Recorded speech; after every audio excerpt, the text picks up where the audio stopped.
mkuu akitaka kupa hakuletei barua. Mkuu akitaka kupa hakuletei barua. Ukupa usingizini basi mwenye kujua. Kwenda pia sikupata bure unanisumbua. Jua toka jua toka. Jua toka jua toka. Nianike kibakile changu kimedondoka.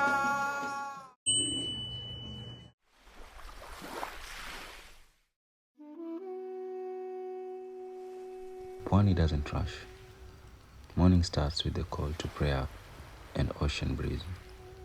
Fishermen return with the night's catch. Life happens outdoors, on barazas, at the beach cafes, under palm trees.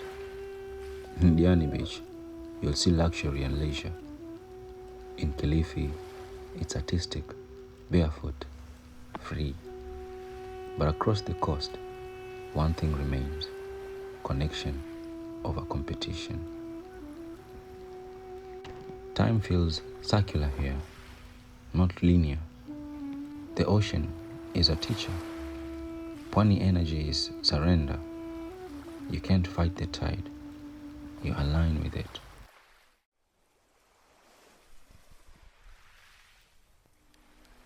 Islamic traditions run deep across the coast, but even beyond religion, there's a mystical undercurrent, Sufi influences, ancestral awareness.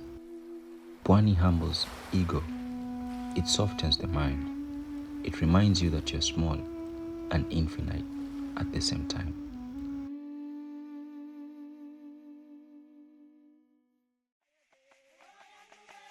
The Kaya forests are more than trees. They are living temples, spiritual hubs, and ancestral archives for the Mijikenda people along the coast of Kilifi, Kwale, and nearby areas. Each Kaya is traditionally walled or demarcated and considered the dwelling of their ancestor spirits. The Kaya is where the boundary between the seen and the unseen is thinnest. It is a place of prayer, ritual, and guidance. Decisions affecting the community, from harvest to disputes, are spiritually mediated here. Every tree, path, and stone in a Kaya is alive with memory. Elders called mzees or elders of the Kaya communicate with these ancestral spirits for advice. The energy is felt by those who enter with reverence. The Kaya is where young people traditionally undergo initiation, learning moral codes, spiritual discipline, and the connection to the land. Herbal knowledge, chants, and ritual dances are all preserved here. The forest itself is protected. Cutting trees or harming animals recklessly is taboo. It's a model of harmonious existence, showing that humans are part of life, not above it. Even if modern life encroaches, the Kaya still radiates calm, wisdom, and a pulse of presence. Walking into one is like stepping into a temporal junction.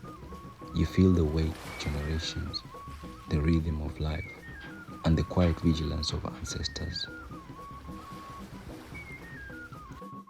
Spiritually, the Kaya is a teacher of balance, form and emptiness, life and death, action and stillness, community and individuality.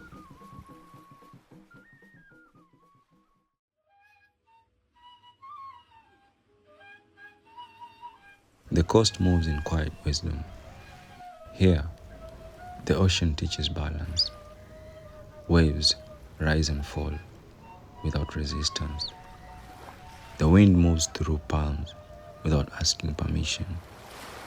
And the ancient Kaya forest stands still, holding stories older than memory.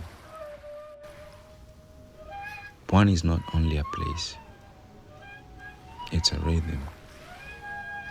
Between the call of the tide and the silence of the sand, people here learned something simple but powerful, that life is both motion and stillness. work and rest, form and emptiness. To walk the coast is to remember balance. The ocean does not hurry. The tide does not force. Everything returns to its center. This is the spirit of Pwani. In the middle of the noise of the world, the coast reminds us to breathe. This is where the Pwani Edition was born, not simply as a t-shirt, but as a reflection of the coast itself. Clean, calm, and intentional. Every thread carries the feeling of salt air, coral stone streets, the call to prayer drifting across the water, and the steady presence of the kaya forests watching over generations. This edition resonates because it feels familiar. It speaks to those who know the warmth of the coast, the dignity of its people, and the pride that lives quietly in Pwani hearts. To wear Pwani is to carry that balance with you. It means walking with humility, but standing with identity. It means remembering the ocean's patience and the coast's resilience. It means honoring a place where tradition and modern life move together, like waves returning to the shore. This is more than clothing. This is Pwani.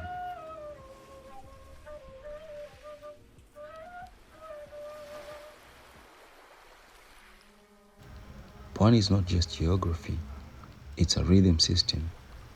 Inland Kenya developed around agriculture, centralized power, land defense, ethnic consolidation.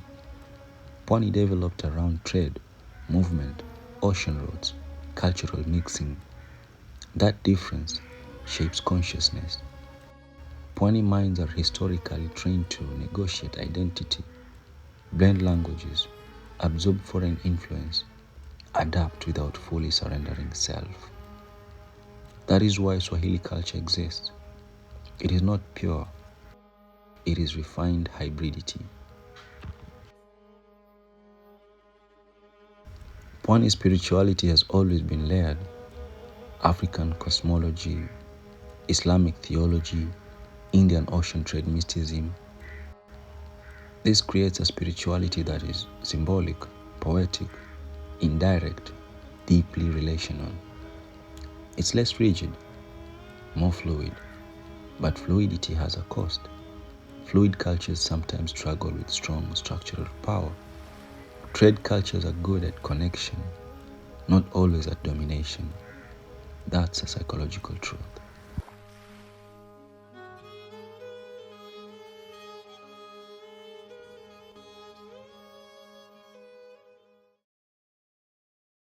The kifumbu is the traditional tool used for extracting coconut milk from fresh coconut, a process that is far more than culinary. It's ritual, rhythm, and intimate connection with form. Using it requires rhythm and repetition.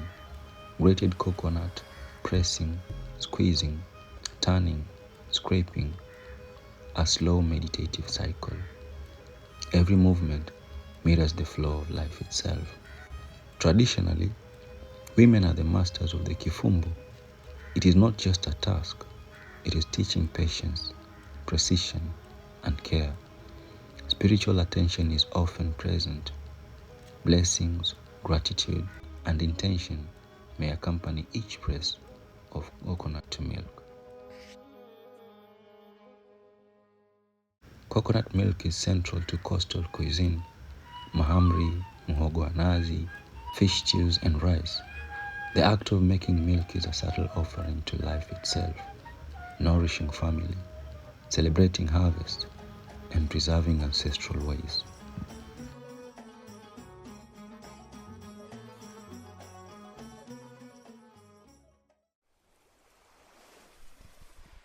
But there's more to the kifumbu than it appears to be. The kifumbu is almost a bridge between form and emptiness. Form, the tangible coconut, the hands moving the milk extracted. Emptiness, the quiet, meditative space within the worker. Presence without thought, focus without ego. It's one of those practices that cultivates embodiment, grounding the spirit in the 3D while still accessing flow. Some say that a woman skilled with the kifumbu can sense the life of the coconut and even its subtle sweetness as she works. Spiritually, the kifumbu is a teacher. It shows that sacredness doesn't only reside in forests, temples, or waves. It can exist in daily, tactile practice, in rhythm, patience, and care.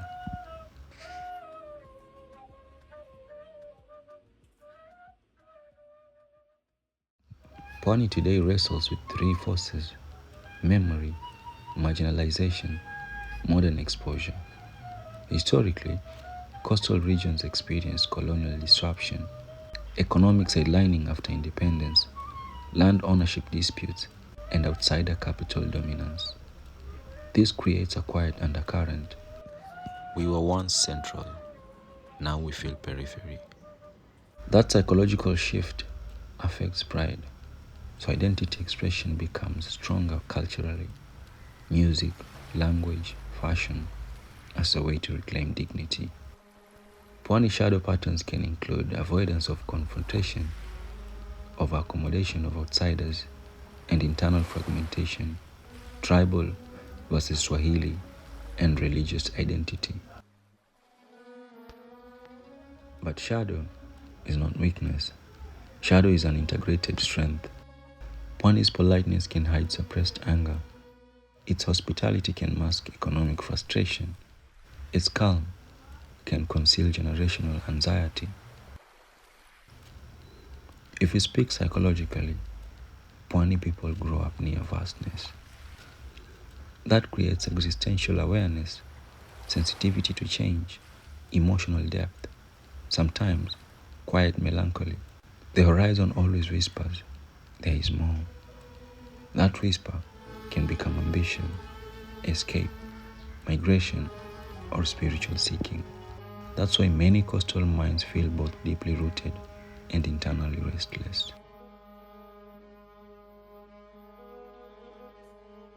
Pwani stands at a threshold: tourism, port expansion, infrastructure growth, and global digital access. The question is not, will Pwani modernize? It will. The real question is, will it modernize consciously? Will it integrate Swahili intellectual history, document indigenous knowledge, develop economic independence, or become a static coastline for external consumption? True Pwani authenticity is not aesthetic. It's not just Arab music, not just kanzo and kofia, not just beach imagery.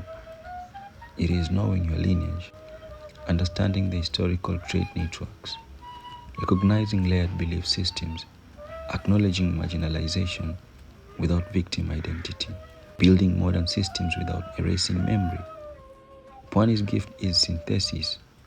If integrated, it becomes powerful. If fragmented, it becomes nostalgic.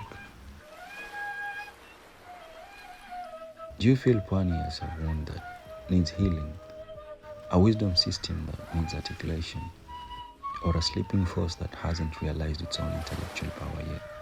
I'll tell you plainly, Pwani is not just a wound, not just wisdom, not just sleeping power. Pwani is suppressed coherence. Let me explain. When you look at Mombasa, Lamu County, Kilifi County, or Kwale County, you don't see a weak region. You see fragments of something that was once extremely coherent. Historically, the Swahili coast was not peripheral. It was central. Indian Ocean trade connected East Africa to Arabia, Persia, India, and even China centuries before colonial boundaries existed. Pwani was outward-facing, literate, commercially intelligent, spiritually layered. It had maritime networks, architectural sophistication, religious scholarships, and urban culture. That is not myth, that is documented history. So what happened? Colonial restructuring shifted economic gravity inland. Post-independence political centralization reinforced that shift. Land ownership complications fractured local confidence. External capital dominated coastal assets. Pwani didn't become weak, it became structurally sidelined. And when a culture that was once central becomes peripheral, its psychology shifts.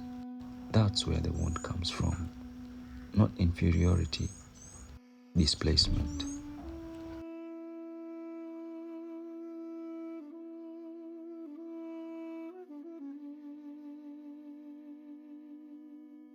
But Pwani never lost its inner coherence completely. The Swahili language survived. Islamic scholarship survived. Clan memory survived. Taarab survived. Architectural memory survived in places like Lamu. The rhythm survived. What's missing is articulation. Because Pwani has depth, but it has not aggressively intellectualized itself in the modern national narrative. It expresses itself poetically, socially, less institutionally. That's not weakness, it's temperament. So what is Pwani really right now? It is a wisdom system that has not translated itself into modern structural power. It knows how to adapt culturally. It just hasn't fully reclaimed economic and political agency at scale. That's suppressed coherence. The pieces are there. The integration is incomplete. Spiritually speaking, Pwani's authenticity lies in synthesis. It has always blended African cosmology, Islamic theology, trade pragmatism, and oceanic openness. That synthesis is rare, but synthesis requires strong identity to remain stable. When identity confidence drops, synthesis turns into dilution. That's the real risk. Not disappearance, dilution.